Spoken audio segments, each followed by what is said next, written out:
இன்னொன்னு என்னன்னா 7வது அத்தியாயம் 27வது வசனத்துல அல்லாஹ் சொல்றான், இன்னஹு யராக்கும் ஹுவ வ கபீலுஹு மின் ஹைது லா தரவுனஹும். ஷைத்தானை பத்தி சொல்லும்போது அல்லாஹ் சொல்லி காட்டுறான், ஷைத்தான் அவனும் அவனுடைய கூட்டத்தினரும் உங்களை பார்த்து கொண்டிருக்கிறார்கள். மின் ஹைது லா தரவுனஹும், நீங்கள் அவர்களை பார்க்காத விதத்தில். ஷைத்தானை நம்ம பார்க்க முடியாது, ஷைத்தான் நம்மளை பார்ப்பான். அல்லாஹ் குர்ஆன்ல சொல்லி காட்டுறான். அபூ ஹுரைரா ஷைத்தானை பார்த்தாரு அப்படின்னா பார்க்கல, அவர் ஷைத்தானை உண்மையில பார்க்கவே முடியாது. அல்லாஹ் அப்படி ஒரு செட்டப் வைக்கல. அப்ப ஷைத்தான் வரல, ஏதோ ஒரு மனுஷன் தான் வந்திருக்கிறான், ஷைத்தானை பார்க்க முடியாது. ஷைத்தான் நம்மளை பார்ப்பான், நாம ஷைத்தானை பார்க்க முடியாது என்று சொன்னால் வந்தது ஷைத்தான் இல்லை என்பதை திட்டவட்டமாக புரிந்து கொள்ளலாம்.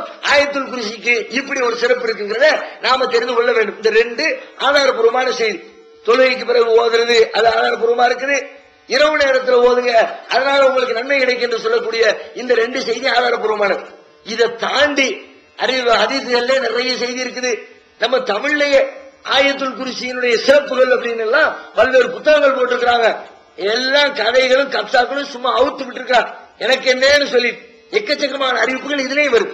யாசின் சூராவுக்கு எப்படி அளந்து விட்டுருக்காங்களோ அதே மாதிரி ஆயத்துல் குர்சிக்கும் பலகீனமான பல்வேறு அறிவிப்புகள் இருக்கிறது.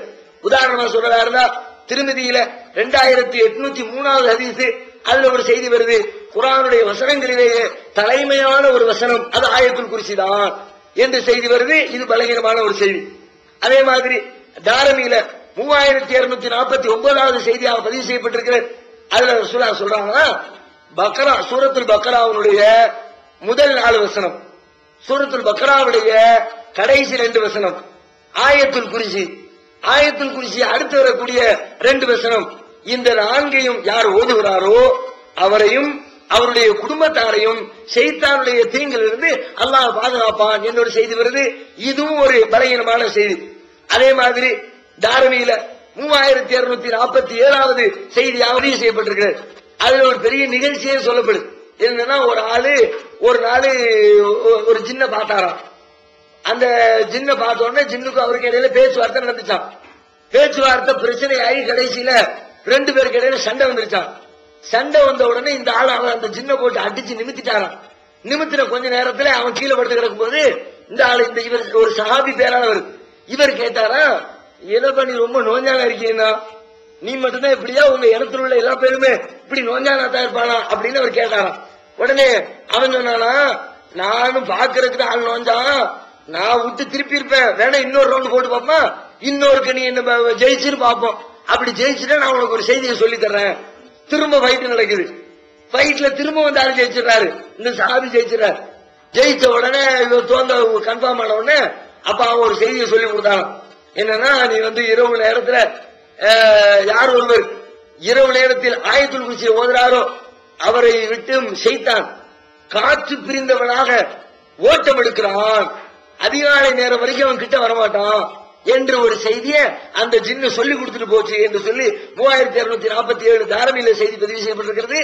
இதுவும் ஆதாரபூர்வமான செய்தி இல்லை. அதே மாதிரி 3246 தாரமியில குர்ஆனிலே மகத்துவம் மிக்க வசனம், குர்ஆன் மகத்துவம் நிறைந்த குர்ஆனுடைய வசனமாக ஆயத்துல் குர்சி இருக்கிறது என்ற ஒரு செய்தி வருகிறது. அதுவும் பலகீனமான செய்தி. அதே மாதிரி ரசூலுல்லாஹ் ஒரு ஆள்கிட்ட கேட்டாங்களாம், கல்யாணம் முடிச்சுட்டியா, இல்ல முடிக்கிறது காசு இல்லைன்னாரு. சொன்ன உடனே அப்ப ரசூலுல்லாஹ் சொன்னா, உனக்கு சூரத்துல் காஃபிரூன் தெரியுமா? தெரியுமே. சூரத்துல் நஸ்ர் இதா ஜான சூரா தெரியுமா? தெரியுமே. ஆயத்துல் குர்சி தெரியுமா? தெரியுமே. சூரத்துல் இக்லாஸ் குல் ஹுவல்லாஹ் சூரா தெரியுமா? தெரியுமே. அப்படின்னா ஒண்ணும் பிரச்சனை இல்லப்பா, அந்த சூறாவை ஓதி அதை மகரா வச்சு நீ கல்யாணத்தை முடிச்சுக்க. ஏன்னு கேட்டா, ஒவ்வொன்றும் இந்த 4ல ஒன்னும் குர்ஆனில் 4ல் ஒரு பகுதி, சூரத்துல் காஃபிரூன் 4ல ஒரு பகுதி, சூரத்துல் இக்லாஸ் 4ல ஒரு பகுதி, சூரத்துல் நஸ்ர் அது 4ல ஒரு பகுதி, ஆயத்துல் குர்சி அது 4ல ஒரு பகுதி, மொத்தமா சேர்த்தா ஒரு குர்ஆனை ஓதி கொடுக்கிறேன்றதை வச்சுக்கிட்டு நீ வந்து மகராக்கிக்கிட்டு கல்யாணம் முடிச்சுக்கலாமே என்று சொல்லி கொடுத்ததாக செய்தி வருகிறது. அதுவும் ஏற்கத்தகாத அகமதுல 12831வது ஹதீஸாக இந்த செய்தி பதிவு செய்யப்பட்டிருக்கிறது. இதுவும் ஏற்கத்தகாத ஒரு செய்தி, பலகீனமான ஒரு செய்தி. அதே மாதிரி ஒவ்வொரு காமில் என்ற புத்தகத்துல அல் காமில் என்ற நூலில் 305வது பக்கத்தில் இடம்பெற்றிருக்கிற ஒரு செய்தி, ஒவ்வொரு தொழுகைக்கு பின்னாடியும் ஆயத்துல் குர்சி யாராவது ஒருத்தர் ஓதிச்சாருனா உடனே 7 வானமும் பிளந்துக்குமா, ஏன் எதுக்கு விளக்குதான்? ஆயத்துல் குர்சி ஓதுனவரை அல்லாஹ் பார்க்கிற வரைக்கும் அந்த பிளவு மூடாது. அப்ப என்ன கருத்து சொல்ல வராங்க? வானம் மூடி இருக்கிறதுனால அல்லாஹ் நம்மள எல்லாம் பார்க்காம இருக்கிறானா? அந்த பிளவு பிளந்து காட்டுறதுக்குன்னா கீழே ஆயத்துல் குர்சி ஓதுனால அல்லாஹ் ஒத்து பார்ப்பானா? அது வரைக்கும் இப்படி நீண்டு பிளந்துகிட்டே இருக்குமா? அதுக்கப்புறம் பார்த்த உடனே மூடிக்கணும். இதுவும் இது சாதாரண யோசிச்சாலே தப்புன்னு விளங்கக்கூடிய ஒரு செய்தி. இதுவும் பலகீனமான ஒரு செய்தி. அதே மாதிரி முஸன்னஃப் அப்துல் ரஸாக் என்ற நூல்ல 367வது பக்கத்தில் இடம்பெற்றிருக்கிற ஒரு செய்தி, அல்லாஹ்வே தேர்ந்தெடுத்திருக்கிறான் தன்னுடைய வார்த்தைகளில். அல்லாஹ் குர்ஆனை தேர்ந்தெடுத்தான், குர்ஆனில சூரத்துல் பக்ராவை தேர்ந்தெடுத்தான், சூரத்துல் பக்ராவில ஆயத்துல் குர்சியை தேர்ந்தெடுத்தான் என்ற ஒரு செய்தி வருகிறது. இதுவும் பலகீனமான ஒரு செய்தி.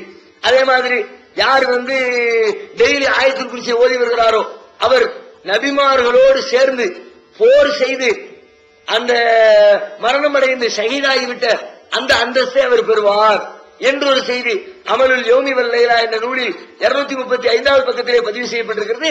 அதுவும் பலகீனமான ஒரு செய்தி. அதே மாதிரி இந்த ஷைத்தானுக்கும் ஜகாத்து பொருளை பிடிக்கும் போது நடந்த நிகழ்வு இருக்கிற இதே அபூ ஹுரைராவோடு நடந்தது, வேற வேற சஹாபாக்களோடு நடந்துச்சு என்று சொல்லி பலகீனமான செய்தி இருக்கு. முஆத் பின் ஜபல், அபு அய்யூப் அன்சாரி, உஸைத் அஸ்ஸாயிதி, புரைதா ரலியல்லாஹு அன்ஹு, இவங்க எல்லாம் ஒவ்வொருத்தர் பேர்லயும் இந்த முழு நிகழ்ச்சியும் இது மாதிரி நடந்தது என்று சொல்லப்பட்டிருக்கிறது. இவை அனைத்துமே பலகீனமான ஒரு செய்தியாக இருக்கிறது. அதே மாதிரி தமிழ்ல வந்திருக்கிற நூல்கள் எடுத்துக்கொண்டால் சும்மா கதைகள். ஒருத்தர் ஆயத்துல் குர்சியுடைய சிறப்பு போட்டு வச்சிருக்கிறார். அதுல படிச்சு பார்த்தா ஒரு நாள் திடீர்னு உலகத்தில் இருந்த எல்லா சிலைகளும் தலைகுப்புற விழுந்தலாம். எல்லா சிலையும் தலைகுப்புற விழுந்துச்சான். விழுந்ததோடு மட்டும் இல்லாம உலகத்தில் இருக்கிற எல்லா மன்னர்களுடைய கிரீடங்களும் கீழே விழுந்துருச்சான். தலையில தூக்கி வச்சிருக்க கிரீடம், அந்த கிரீடம் எல்லாம் கீழே விழுந்துருச்சான். ஷைத்தான்கள் ஒருத்தரோடு ஒருத்தர் முட்டி மோதிக்கிட்டாங்களாம். உடனே ஒரு ஷைத்தான் போய் தன்னுடைய தலைவர் ஜின்னிட போய் சொல்லி இப்லீஸ்ல சொல்லிச்சான், என்ன நடக்குது, இது பயங்கரமா இருக்குது, உலகமே அல்லோல பட்டு கிடக்குதா, என்னன்னு பார்க்க கூடாதா அப்படின்னா. உடனே அவன் ஷைத்தான் ஆணையிட்டாலும் போய் விசாரிச்சுட்டு வா, என்ன நடந்திருக்கு உலகத்துல பார்த்துட்டு வா அப்படின்னு.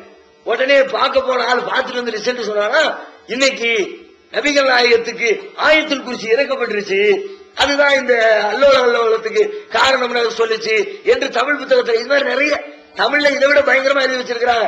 இவை அனைத்துமே ஏற்கத்தகாத செய்திகள். அந்த 2 மட்டும்தான் ஆயத்துல் குர்சி சம்பந்தமாக வருவதில் ஏற்க தகுந்த ஆதாரபூர்வமான செய்திகளாக இருக்கிறது என்பதனை புரிந்து அந்த நம்பிக்கையை நாம பலப்படுத்திக் கொள்ளணும். இதுதான் பொய்யான செய்தி, அதுக்குன்னு வேற எந்த மகத்துவமும் கிடையாது. இதை எழுதி போடுறது, வீட்டுல போர்டு மாற்றுறது, கழுத்துல தாயத்தை எழுதி தொங்க விட்டுக்கிறது, இதை கரைச்சு குடிக்கிறது, இதுவெல்லாம் இஸ்லாத்தின் பார்வையில் இது ஒரு குற்றம், ஒரு பாவம் என்பதை விளங்கி அதிலிருந்து நாம விலகிக் கொள்வதற்கு முயற்சி செய்ய வேண்டும். இது ஆயத்துல் குர்சி சம்பந்தமான.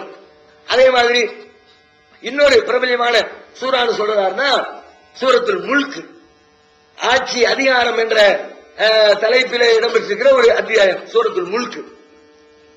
இந்த சூரா சம்பந்தமாகவும் தமிழகத்தில் பரவலாக இதற்கும் பல சிறப்புகள் இருக்கிறது என்று பேசப்பட்டுக் கொண்டிருக்கிற ஒரு சூரா இந்த சூரா. இது சம்பந்தமாக ஆய்வு செய்து பார்த்தாலும் சில ஹதீஸ்கள் இருக்குது, எல்லாமே பலகீனம்.